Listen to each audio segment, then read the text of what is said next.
अच्छा, आपने एक वर्ड यूज़ किया, चूँकि मैं डीबीटी थेरेपिस्ट भी हूँ, तो मैं जजमेंटल वर्ड्स बड़े पिक करता हूँ। ये ख़राब बच्चे कौन से होते हैं? बहुत प्यारी बात की आपने। देखें, ख़राब वो होते हैं जो वालिदैन जिसको लेबल मेरे पास जब क्लिनिक में आते हैं ना, तो आते हैं जी बच्चे बात नहीं सुनते हैं, हमारे काबू नहीं आते, बदतमीजी करते हैं, ऊंची आवाज़ में बात करते हैं, छोटे बड़े की तमीज़ नहीं करते, ठीक है। अच्छा भाई, स्कूल में आपको झूठ बोलते हैं, ठीक है ना, मैंने जी सारा काम कर लिया, लेकिन स्कूल में जाते पता चलता है तो वो नहीं कर पा रहे होते।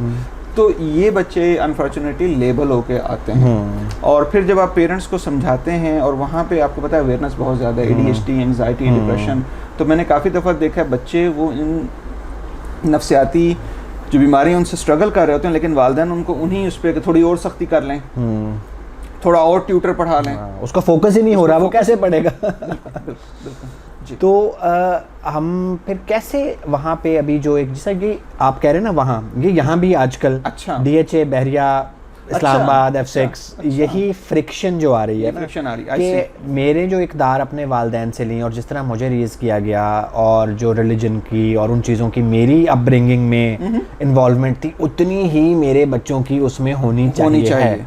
और उस फ्रिक्शन से फिर प्रॉब्लम पैदा होती है, मेंटल इलनेसेस भी पैदा होती है। बिल्कुल सही है। सो आप इस फ्रिक्शन को वहाँ देसी और वलायती पेरेंट्स के लिए कैसे कम कर पाते हैं? जी, अब बहुत अच्छा क्वेश्चन किया। अच्छा, इसमें 2-3 एग्जांपल मैं देता हूँ। एक तो पहली चीज़ मैं वालिदैन को ये बताता हूँ कि देखें, मैं उनको मिसाल ये देता हूँ, मैं यहीं कराची में ही था कुछ आज से 1.5 साल पहले, तो उन्होंने किसी ने मुझे बुलाया, एक बहुत बड़ी यूनिवर्सिटी ने, तो लेक्चर था पेरेंटिंग के ऊपर। तो लेक्चर शुरू हुआ, उसके बाद टी ब्रेक हुई। तो टी ब्रेक जब वो मुझे ऑफिस में ले गए, उन्होंने पूरा अपना स्टाफ बुला लिया, काफ़ी ज़्यादा बड़े बड़े ऑफिसर, आर्मी और काफ़ी लोग आए हुए थे। तो उन्होंने दरवाज़ा बंद किया, उन्होंने कहा, ज़ीशान देखो, thank you for coming, but I don't believe any of this thing that you are saying, कि बच्चों को सुनना चाहिए, समझना चाहिए, और ये करना चाहिए।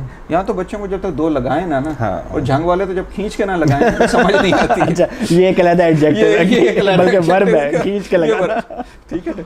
अच्छा, और तो कहती मेरी बेटी है, वो कॉलेज जाती है, एक दिन वो मेरे पास आई, उसने कहा, मम्मा मुझे एंग्जाइटी हो रही है। तो मैंने कहा, बेटा ये एंग्जाइटी कुछ नहीं होती, ये ड्रामेबाजी अपने पास रख, जा और काम कर, और आइंदा इस एक्सक्यूज के साथ मेरे पास ना। कहीं मेरी बेटी गई और उससे समझ आ गई, उसके नंबर अच्छे आए, डॉक्टर ज़ीशान मैं तुम्हारे पास आती, तुमने कहानियाँ सुनानी थी, तो ये गलत हो गया, वो गलत हो गया, देखो। तो अब आप बताओ क्या चाहते हो? अच्छा, चाय सामने पड़ी हुई थी, मैं कहा चाय को पी लूँ या ना, को मेरे जवाब से वो भी चली जाए। चाय ख़त्म की मैंने। तो उसके बाद मैंने कहा, मैडम देखें, मैं चाइल्ड सेक्रेटरी में ट्रेंड हूँ, मैंने मास्टर पेरेंट कोचिंग में हूँ, लेकिन there is no way I can claim that I know your child the best. मेरा ये मानना है, with all my training, parents they know their child the best, no matter उनका पैसा है नहीं है, नो मैटर उनका एजुकेशन है कि नहीं है। मैंने कहा, आपकी बेटी आपके पास आई है, उसने कहा, मामा मुझे एंग्जाइटी हो रही है, और आपने कहा ये नहीं होती, एविडेंस बेस ये नहीं बता रहा, लेकिन आपकी बेटी को आपकी बात समझ आ गई है। मैं आपको ये कह रहा हूँ, मैं आपको बता रहा हूँ कि एविडेंस बेस नहीं है, ठीक है ना, I want to be very clear, but this is the way आप अपनी उस बेटे से बात करो। मैंने कहा, let's say you have another daughter और सन, इफ शी और ही और दे कम टू यू एंड वो आपको कहते हैं कि मामा मुझे एंग्जाइटी हो रही है, आप कहते हो ये एंग्जाइटी कुछ नहीं होती है, और वो बेटा बेटी अपने किसी दोस्त के पास जाता है या जाती है, या वो सोशल मीडिया पे जाता है या जाती है, जहाँ से उसको वो सूदिंग होती है।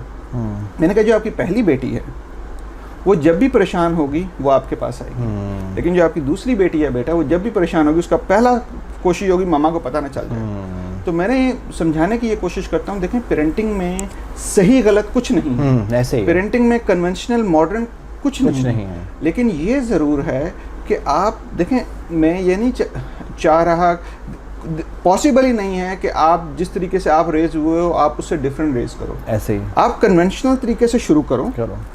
लेकिन अगर उसकी वजह से आपके बच्चे आपसे दूर हो रहे हैं, देन चेंज करो। और फिर मैं वहाँ पे अली का कॉल, हज़रत अली रज़ी अल्लाह तआला कॉल शेयर करता हूँ, जो फरमाते ये हैं कि we should not raise our kids the way we are being raised, our kids are born for a different time and a different generation. ऐसे ही, ठीक है ना। मैं उनको मिसाल ये देता हूँ, आप क्योंकि ये it's a very common question, मैं उनको मिसाल ये देता हूँ, इसी तरह मैं एक लेक्चर में था, तो किसी ने खड़ा होकर सवाल किया, डॉक्टर ज़ीशान आपको नहीं मार पड़ी अपने वालिदैन से? हम पड़ी तो बहुत है, मैं बताऊंगा तो नहीं क्यों पड़ी है। तो कहते हैं कि फिर आप ये क्यों बता रहे हो कि ये नहीं करना चाहिए?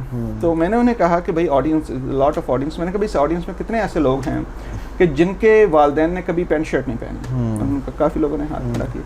मैं कहा कितने ऐसे लोग हैं जिनके वालिदैन ने गाड़ी नहीं चलाई, हाथ खड़ा किया। मैं कितने ऐसे लोग हैं जिनके वालिदैन ने प्लेन में सफ़र नहीं किया, काफ़ी लोगों ने हाथ खड़ा किया। मैं कहा भाई जब उन लोगों ने नहीं किया तो आप क्यों कर रहे हो? उन्होंने कहा जी हमने सीखा है वक्त के साथ। तो पेरेंटिंग भी सीख लें वक्त के Thank साथ। you. Yeah. Be That's what ready I to simply say. negotiate. Is to ठीक है? negotiate, yeah. You should be ready to negotiate. negotiate. ठीक है, अच्छा।